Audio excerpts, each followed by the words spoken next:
Well, this is Justin. You know, Mike, he has a whole load of film and he had to convert it to digital. I'm going to have to do that soon. But he sent me this one that I had seen briefly.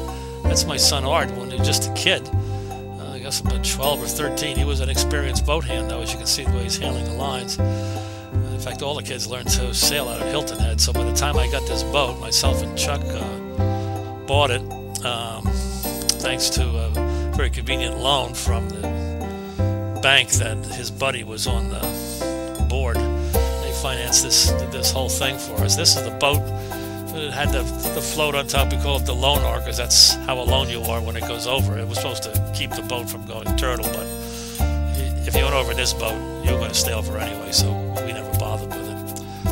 But this was in Branford, Connecticut, just south of New Haven, and where we had the boat docked, and that's Chuck's wife Judy, who's an artist and a guitar player and a singer, and that's Chuck there, very much younger. Those of you who know him now, just beginning to bald before he got the complete baldness, which we're all getting in our late 60s and 70s. And there's Art, scrubbing the boat down, and there's Chuck, believe it or not, on the top of the boat. We were adding some foils up there for your radar detection, and I guess this boat had just been put together. We had just sailed it up from Jones Beach area, all around through the Narrows and past the Statue of Liberty and up through the there's Pauline. Isn't she beautiful? Oh boy. Anyway, this is me with my long hair, and this is about a year before I sold my interest in this software company, and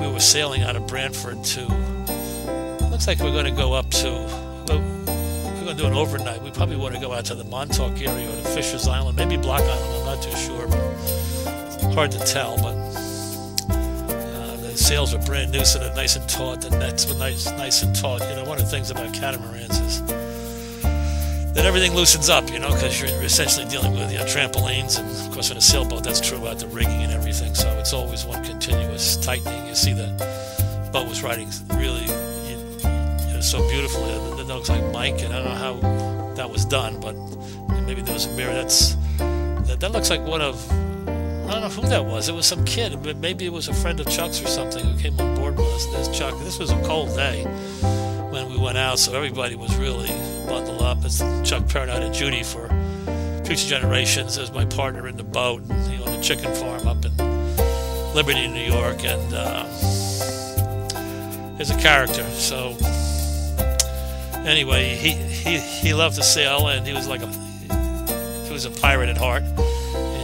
So we did a lot of sailing in this boat. We saw a lot of Long Island Sound in the Atlantic, and we eventually wound up sailing it back and forth for several years between Florida and Connecticut, which was an epic voyage. Almost cost everybody their livers, There was so much drinking going on. It was just completely nuts. I remember on the last trip that we took, I laid in a motel for 2 days and 2 nights, comatose, because I was the only guy on there for the whole trip. It took about a month. Everybody else was on for 3 or 4 days, Anyway, this looks like we're back at we're kind of back at the marina. It looks like so. Mike may have you splice this together over several days, but it used to be cold when we sailed. It was really. We have this beautiful spinnaker up. We're trying to get a curl out of it so we get some speed. This boat could really move. It can do about 20, 25 knots, and if you were nuts, you could get a little higher, but you'd have to really be nuts. But you get the spinnaker up on a beam reach, and it would just go to the point it was terrifying, basically. Want to know the truth? So there's Chuck, and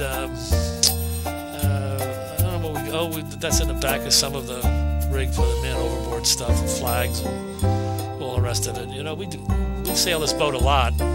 Chuck eventually sold me his half the boat.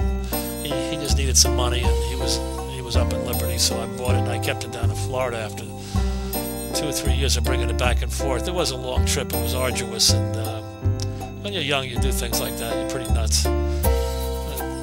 We had some close calls, and of course, Chuck always had close calls because he never had any maps, or he didn't have any common sense, basically. So we used to get an SO road map and just head out of Branford and wonder why Coast Guard just thought he was completely nuts whenever they picked him up 50 miles offshore. He had no idea where he was. But I guess he had the boat beached a couple of times. They went up on the beach, you know, and he had a bunch of farmers on board with him who knew nothing about sailing. He had a little kind of commune farm up in Liberty, New York. It was like a junior Charlie Manson deal, you know, although it wasn't as dark as Charlie's. It was just nuts, you know, but the same kind of crazy hippie farmer gun shooting folks. Anyway, I guess that's me on the side. That's one of the, somebody's sleeping. You see, these are pretty. Get some sleep. It's tough. I think that's Art. Then he's just fixing some lines, and I think this is either. I don't want to say it's Montauk, but it looks like the Montauk Lighthouse, doesn't it? So, you know, we could have been. Maybe we went out around. You have to come out around the Fisher's Island, or you have to come up around the Plum Gut, and then you're there, or that. That sure looks like either that or it's the Block Island. I don't know. So it might even. So we must have. This must have been a long sail, if that is a part of Montauk. Who knows? But anyway, here's the crew as usual. You know, everybody's just trying to get in some seas and some rest. This boat pretty much sailed itself. Once you put a couple of like elastic bands on the tiller and you got the sails adjusted, it just kept going. So anyway, let's see, we got some. It was dark in the cabin sometimes, and when the sun came out, you went out there to get it. So this was nice of Mike to send this. Brought back a lot of memories. I know a lot of us went on, even though Kelby got a chance to go.